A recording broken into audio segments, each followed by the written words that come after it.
Почитувани, изминаа 100 дена од доаѓањето на новата локална власт во Битола на СДСМ, во кој најголемиот проект кој го промовираше оваа власт беше вработувањето на братот на градоначалникот госпоѓа Наташа Петровска.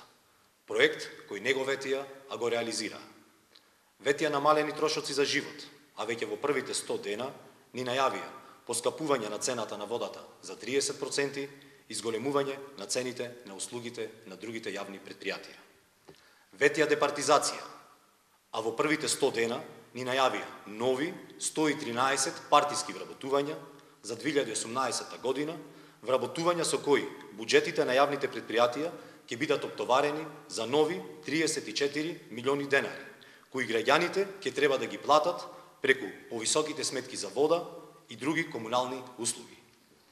Градоначалникот госпоѓа Наташа Петровска помпезно најави дека во првите 100 дена ќе се зафати со решавање на сообраќајниот хаос и ставање во функција на обиколницата за после доаѓањето на власт да видиме дека не е во можност да постави ниту семафор на обиколницата со кој истата таа мислеше дека веднаш ќе го реши сообраќајниот хаос.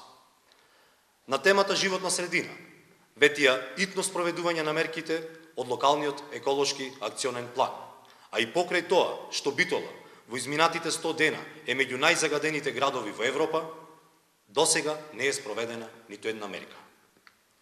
Грандиозно го најавија засадувањето на 3000 садници, мерка која во минатото беше само дел од редовните активности на јавното предпријатие Комуналец. Почитувани, очигледно дека грижата за подобар живот на битолчани остана само празно ветување од предизборието на СДСМ. Граѓаните се свесни и секојдневно го гледаат тоа. За жал, битолчани во наредните 3,5 години ќе бидат сведоци на неспособноста, неработењето, незнаењето и непотизмот на СДСМ и градоначалникот госпоѓа Наташа Петровска.